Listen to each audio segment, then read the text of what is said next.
쉼과 묵상. 사랑하는 형제자매 여러분, 한 주간 평안하셨습니까? 오늘은 창세 전부터 시작된 존재라는 주제로 여러분과 함께 묵상의 시간을 갖고자 합니다. 오늘 본문 말씀은 에베소서 1장 4절에서 6절까지의 말씀으로 다 함께 큰 소리로 읽어보겠습니다. 찬송하리로다.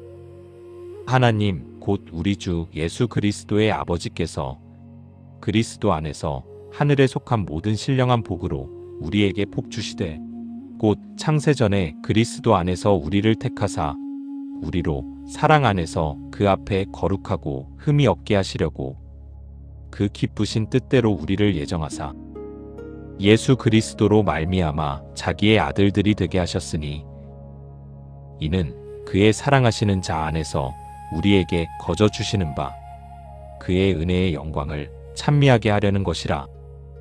아멘. 사랑하는 형제자매 여러분, 우리는 이전 세대가 감히 상상하지 못했던 놀라운 시대를 살아가고 있습니다. 인류는 이제 지구라는 요람을 벗어나 달을 넘어 화성을 바라보고 있으며 지름 930억 광년에 이르는 관측 가능한 우주의 거대한 규모를 계산해냅니다. 불과 100년 전만 해도 꿈에서나 그릴 수 있던 일들이 오늘날에는 현실이 되었습니다. 사람들은 더 빠른 기술과 더 넓은 우주를 향해 끊임없이 나아가고 있으며 지식과 문명의 발전은 가히 눈부실 정도입니다. 인공지능이 그림을 그리고 시를 쓰며 자율주행 자동차가 도심을 달리고 우주 탐사선이 태양계 끝을 향해 항해합니다. 그런데 참으로 이상한 역설이 존재합니다. 세상은 점점 더 편리해지고 외적으로는 무한히 확장되는데 그 공간을 살아가는 사람들의 내면은 오히려 더 공허해지고 외로워진다는 사실입니다. 무한한 시공간의 크기를 알아낼수록 그 거대한 우주 앞에서 인간은 한없이 초라한 먼지처럼 느껴지기 때문입니다. 우주의 광대함 앞에 서면 설수록 오히려 인간의 존재감은 더 작아지고 삶의 의미는 더 불분명해집니다. 연결은 많아졌지만 진정한 관계는 줄어들었고 정보는 넘쳐나지만 지혜는 희귀해졌으며 선택지는 무한해졌지만 방향을 잃은 영혼들이 더 많아졌습니다. 그래서 많은 현대인들이 이 넓은 우주 속에서 길을 잃은 채 이렇게 질문합니다. 나는 왜 존재하는가? 내 삶은 어떤 의미가 있는가? 나는 정말 필요한 존재인가? 이 질문들은 단순한 철학적 유의가 아닙니다. 이것은 오늘을 살아가는 많은 이들의 영혼 깊은 곳에서 울려나오는 간절한 외침입니다. 밤새 잠 못 이루며 천장을 바라보는 청년의 질문이요. 수십 년을 달려왔지만 허무함을 느끼는 중년의 탄식이며 황혼 무렵 홀로 앉아 지나온 삶을 돌아보는 노인의 물음이기도 합니다. 세상은 끊임없이 우리에게 성과와 조건을 요구하며 얼마나 성공했는지, 얼마나 쓸모가 있는지만을 묻습니다. 학교에서는 성적으로, 직장에서는 실적으로, 사회에서는 지위로 우리의 가치를 매깁니다. 그러다 보니 우리는 어느 순간 스스로를 언제든 대체 가능한 부품처럼 느끼며 살아갑니다. 내가 없어도 세상은 별탈 없이 잘 돌아갈 것 같고 내 존재는 그저 거대한 기계 속에 작은 나사 하나에 불과한 것 같은 느낌 속에 살게 됩니다. 특히 인공지능이 인간의 일자리마저 대체하는 시대가 되자 사람들은 더욱 깊은 정체성의 위기를 경험하고 있습니다. 밖을 향해 뻗어나가던 인류의 발걸음이 마주해야 할 영적 진실이 바로 여기 있습니다. 진정으로 중요한 것은 우리가 지금 이 순간 깊이 연구하고 향해야 할 방향은 저 먼 외계 우주보다 바로 우리의 내면입니다. 오늘 하나님은 에베소서를 통해 외로움과 공허에 갇힌 우리의 내면을 향해 우주보다 거대하고 놀라운 영적 선언을 펼쳐 보여주십니다. 형제자매 여러분, 에베소서 1장 4절의 첫 구절을 다시 보십시오. 사도 바울은 여기서 전율할 만한 선언을 합니다. 하나님께서 우리를 택하신 것이 언제라고 합니까? 창세전입니다. 하늘과 땅이 창조되기도 전, 첫 번째 빛이 어둠을 가르기도 전, 시간이라는 개념조차 존재하기 전에 하나님은 이미 당신을 마음에 품고 계셨다는 것입니다. 이것은 놀랍고도 경이로운 믿음의 출발점입니다. 우리의 이야기는 우리가 태어나던 날이 아니라 영원전 하나님의 마음속에서 이미 시작되었습니다. 우리의 시작은 단지 부모님의 계획이나 세상의 물질적 진화에 있지 않습니다. 과학은 우주의 나이를 약 138억 년으로 추정하고 관측 가능한 우주의 지름이 930억 광년에 이른다고 말합니다. 이 어마어마한 숫자 앞에 인간의 머리는 그저 멍해질 뿐입니다. 우리가 사는 지구는 태양계에서도 아주 작은 행성이고 태양계는 은하수라는 거대한 은하의 변두리에 자리하고 있으며 그 은하수조차 우주 안에 존재하는 수천억 개의 은하 중 하나에 불과합니다. 이 광대한 규모를 생각하면 인간의 존재는 정말 티끌보다도 작게 느껴집니다. 그런데 바울은 그 광대한 우주가 존재하기도 전에 하나님의 마음속에는 이미 우리가 있었다고 선포합니다. 헤아릴 수 없이 넓은 우주를 정교하게 설계하신 거대한 창조주께서 그 광대한 은하계의 별들보다 바로 우리 한 사람 한 사람의 내면과 영혼을 먼저 설계하시고 품으셨다는 뜻입니다. 우주에 존재하는 별의 수가 약 2000조 개라고 합니다. 그 하나하나의 이름을 붙이시는 하나님께서 그보다 먼저 당신의 이름을 부르셨습니다. 별 하나가 탄생하기 전에 이미 당신이 하나님의 생각 안에 있었다는 것, 이 얼마나 놀라운 사실입니까? 이 사실이 우리에게 주는 위로는 세상이 결코 줄 수 없는 것입니다. 세상의 사랑은 조건이 붙습니다. 우리가 성공하면 좋아하다가 실패하면 등을 돌립니다. 우리가 건강하고 쓸모 있을 때는 환영받다가 약해지면 잊혀집니다. 화려할 때는 주위에 사람이 넘쳐나지만 바닥을 칠 때는 아무도 없는 경험, 여러분도 한 번쯤은 해보셨을 것입니다. 그러나 온 우주의 통치자이신 하나님은 우리의 연약함까지도 이미 다 아시면서 실패와 상처와 한계까지 모두 내다보시면서도 창세전부터 우리를 선택하셨습니다. 이 사랑에는 조건이 없고 취소도 없습니다. 더 나아가 생각해 보십시오. 바울은 그리스도 안에서 우리를 택하셨다고 말합니다. 이것은 단순한 수사가 아닙니다. 하나님이 우리를 택하신 근거는 우리의 능력이나 도덕성이나 가능성이 아니라 오직 예수 그리스도의 완전하심에 있다는 뜻입니다. 다시 말해 우리가 아무리 부족하고 넘어지고 실수를 반복해도 그 선택은 흔들리지 않습니다.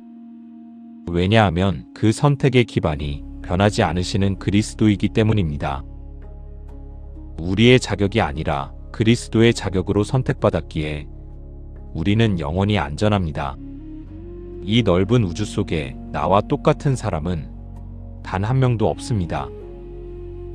우리가 가진 지문은 세상에서 유일하고 우리의 목소리는 누구와도 완전히 같지 않으며 우리의 영혼은 하나님이 창세전에 직접 그 이름을 부르신 유일한 작품입니다. 우리는 대체 가능한 존재가 아니라 하나님의 세밀한 은혜로 빚어진 유일무이한 걸작품입니다. 에베소서 2장 10절은 이것을 이렇게 표현합니다. 우리는 그가 만드신 바라 그리스도 예수 안에서 선한 일을 위하여 지으심을 받은 자니 그러므로 우리는 더 이상 스스로를 하찮게 여기며 방황할 필요가 없습니다. 우리는 창세전에 이미 선택받은 하나님의 걸작품들입니다. 하나님이 우리를 선택하셨다는 진리 앞에서 우리는 교만이 아니라 감사로, 자만이 아니라 경이로움으로 겸허해야 합니다. 내가 선택받을 만한 무언가가 있어서 선택받은 것이 아니기 때문입니다. 순전히 하나님의 은혜로 하나님의 기쁘신 뜻으로 선택받았습니다. 이 간격이 살아있는 사람은 함부로 다른 사람을 무시하거나 정죄할 수 없습니다. 나도 은혜로 선택된 존재요. 저 사람도 하나님이 마음에 품고 계신 영혼이기 때문입니다. 창세전의 설계 앞에 서면 우리는 겸손해질 수밖에 없고 동시에 담대해질 수밖에 없습니다. 하나님은 우리를 단순히 선택하시는 것에서 멈추지 않으셨습니다. 에베소서 1장 5절은 더욱 놀라운 선언을 합니다. 하나님이 우리를 예수 그리스도로 말미암아 자기의 아들들이 되게 하셨다는 것입니다. 여기서 우리는 잠시 걸음을 멈추고 우리의 신앙을 냉정하게 돌아보아야 합니다. 과연 나는 하나님과 어떤 관계를 맺고 있습니까? 나는 하나님을 어떤 존재로 알고 있습니까? 하나님이 천지를 창조하셨다는 역사적 사실을 지식적으로 동의하고 예수님이 내 죄를 위해 십자가를 지셨으며 병든 자를 치유하셨다는 이적을 믿는 것. 우리는 이것이 신앙이라고 말합니다. 그러나 이것은 믿음의 소중한 시작이지만 바울이 에베소서에서 가리키는 신앙의 완전한 그림에는 미치지 못합니다. 사실을 인정하고 기적을 믿는 것은 신앙의 출발점이지 도착점이 아닙니다. 기적을 행하시는 하나님의 손만 바라보며 내 필요와 문제 해결만을 구하는 신앙.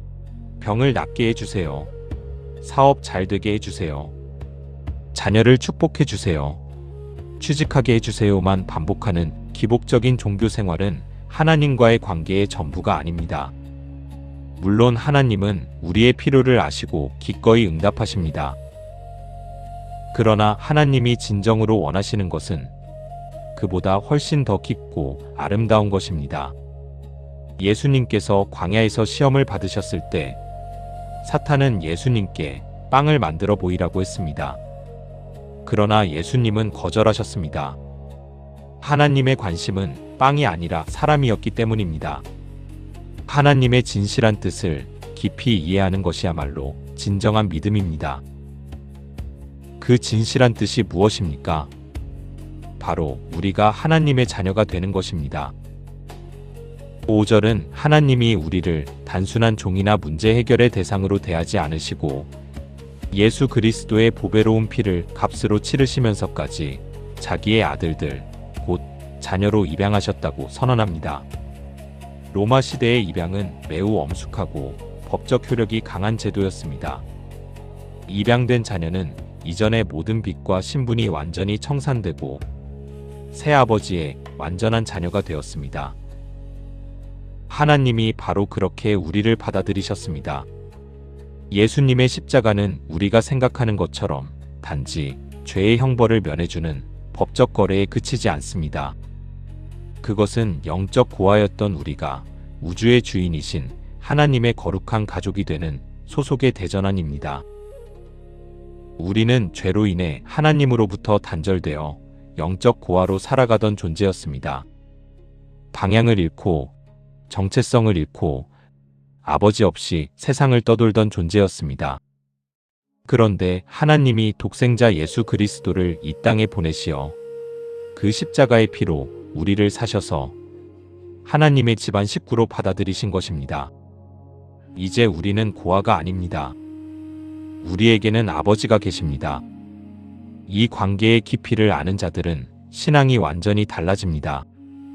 그들은 하나님의 마음과 그 진실한 뜻을 뚫어보며 이렇게 고백합니다. 하나님은 기적보다 나를 원하신다.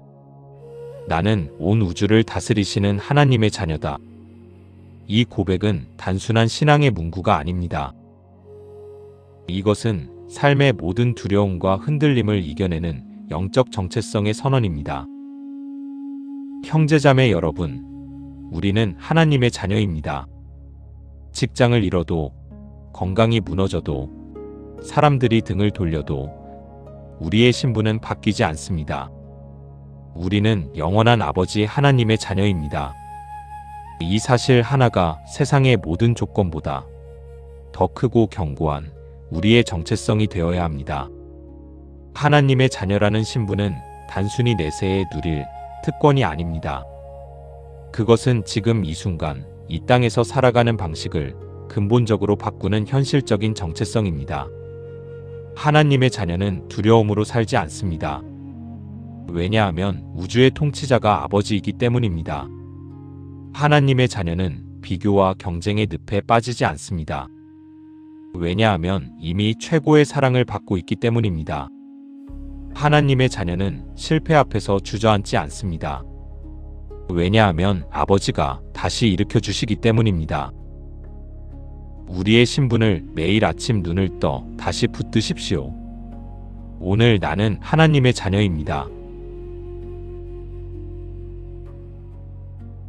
설계와 관계, 이 두 가지 위대한 진리 위에 이제 세 번째 진리가 세워집니다.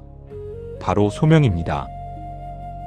하나님께서 우리를 창세전에 설계하시고 예수 그리스도 안에서 자녀 삼아 이 땅에 보내신 데에는 분명하고도 명확한 목적이 있습니다. 에베소서 1장 4절 후반부는 그 목적을 이렇게 밝힙니다. 우리로 사랑 안에서 그 앞에 거룩하고 흠이 없게 하시려고. 하나님은 우리를 값없이 받아주시고 그냥 내버려 두시는 것이 아닙니다. 우리를 향한 분명한 계획과 사명을 가지고 계십니다.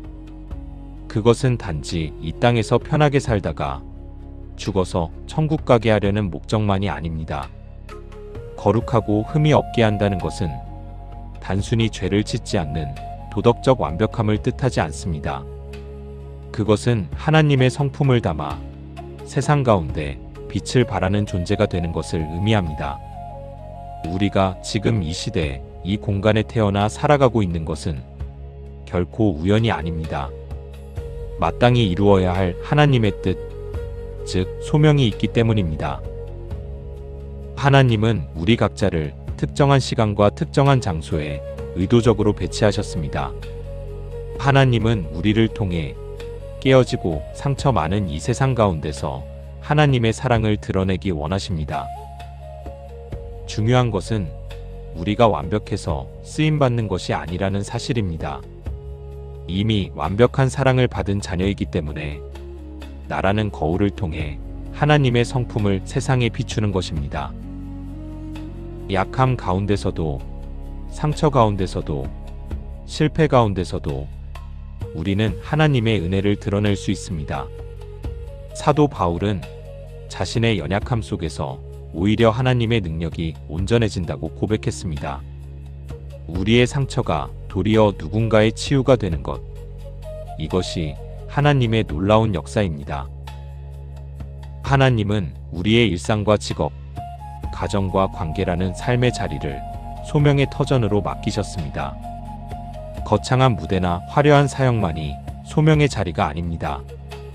누군가는 가정에서 묵묵히 사랑을 흘려보내도록 부르셨고, 누군가는 일터에서 공의와 정직을 행하도록 부르셨으며, 또 누군가는 눈물 흘리는 이웃 곁에서 작은 친절로 어둠을 밝히도록 부르셨습니다.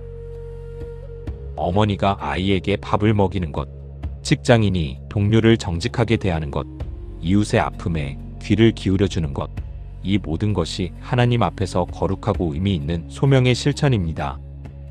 작은 것에 충성하는 자에게 큰 것을 맡기신다고 주님은 말씀하셨습니다. 세상은 지금 깊이 병들어 있습니다. 분열과 혐오, 외로움과 절망이 우리 사회 곳곳에 퍼져 있습니다. 가정은 무너지고 공동체는 해체되며 사람과 사람 사이의 신뢰는 점점 얕아지고 있습니다. 바로 그렇기 때문에 지금 이 시대에 하나님의 자녀들이 이 땅에 존재해야 하는 이유가 있는 것입니다.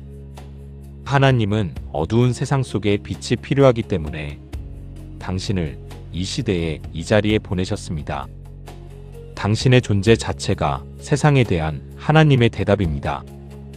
당신이 서 있는 그 자리가 이 세상에 필요한 빛의 자리입니다. 우리의 일상은 흘러가는 우연한 시간이 아닙니다. 하나님께서 우리 각자에게 임무를 맡기신 가장 의미 있는 소명의 자리입니다. 오늘 하루 당신이 만나는 한 사람에게 따뜻한 눈빛을 보내는 것, 지쳐있는 누군가에게 한마디의 격려를 건네는 것, 억울하게 소외된 이웃의 편에 서주는 것, 이 모든 작은 행동들이 하나님께서 당신에게 맡기신 소명의 실천입니다. 창세전에 설계된 당신의 삶은 지금 이 순간도 하나님의 목적 안에서 살아 움직이고 있습니다. 그 사명을 잊지 마십시오. 소명은 거창한 이벤트가 아니라 매일의 선택입니다. 하나님의 뜻 안에서 살아가기로 결단하는 매 순간의 선택, 세상의 압력 앞에서도 하나님의 성품을 드러내기로 다짐하는 반복된 결심, 그것이 소명의 삶입니다. 소명의 삶을 사는 사람은 삶이 달라집니다. 아침에 눈을 뜰 때 오늘 나는 어떤 일을 해야 하는가가 아니라 오늘 나를 통해 하나님은 무엇을 드러내려 하시는가를 묻게 됩니다. 그 질문 하나가 삶의 무게를 바꾸고 관계의 온도를 바꾸며 하루의 의미를 새롭게 합니다. 사랑하는 형제자매 여러분, 오늘 우리는 에베소서 1장 4절에서 6절을 통해 세 가지 위대하고 변치 않는 진리를 함께 바라보았습니다. 첫째, 우리는 창세전부터 하나님의 마음속에 이미 설계된 유일무이한 존재입니다. 둘째, 우리는 예수 그리스도 안에서 하나님의 자녀로 입양된 놀라운 특권의 관계 속에 있습니다. 셋째, 우리에게는 이 땅에서 하나님의 사랑을 드러내야 할 분명하고도 거룩한 소명이 있습니다. 이 세 가지 진리는 서로 분리되지 않고 하나로 연결된 하나님의 위대한 설계입니다. 우리의 삶은 이 땅에서의 안락함과 성공이 전부가 아닙니다. 우리의 육체는 언젠가 한 줌의 흙으로 돌아가는 날이 올 것입니다. 그러나 성경이 선언하듯 우리의 영혼은 소멸하는 것이 아니라 우리를 창세전부터 계획하셨던 본향, 곧 창조주 하나님께로 회귀할 것입니다. 그날 우리는 이 땅의 모든 수고와 눈물과 고통이 결코 헛되지 않았음을 온전히 알게 될 것입니다. 그날에 하나님은 잘했도다 착하고 충성된 종아라고 부르실 것입니다. 에베소서 1장 6절은 이 모든 것의 궁극적인 목적을 밝힙니다. 이는 그가 사랑하시는 자 안에서 우리에게 거저 주시는 바 그의 은혜의 영광을 찬송하게 하려는 것이라. 하나님은 이 모든 것을 통하여 당신의 영광이 찬양받기를 원하십니다. 그런데 그 찬양의 방법이 무엇인지 아십니까? 웅장한 오케스트라 연주나 화려한 예배의 형식이 아닙니다. 하나님의 자녀로서 이 땅에서 신실하게 살아가는 삶 자체가 하나님께 드리는 최고의 찬송입니다. 우리의 존재 자체가 하나님의 영광을 선포합니다. 오늘 말씀 앞에 서면서 혹시 지금 자신의 존재 가치를 의심하고 계신 분이 계십니까? 세상의 기준에 맞추지 못해 스스로를 실패자라고 여기고 계신 분이 있으십니까? 아니면 오랜 기도에도 응답이 없어 하나님이 나를 외면하시는 것은 아닌지 흔들리는 분이 계십니까? 그렇다면 이 말씀을 붙드시기 바랍니다. 하나님은 당신이 세상에서 성공하기 전에 이미 당신을 선택하셨습니다. 당신의 가치는 세상의 잣대로 결정되지 않습니다. 그것은 창세전에 이미 하나님이 결정하신 영원한 사실입니다. 우리는 우연의 산물이 아닙니다.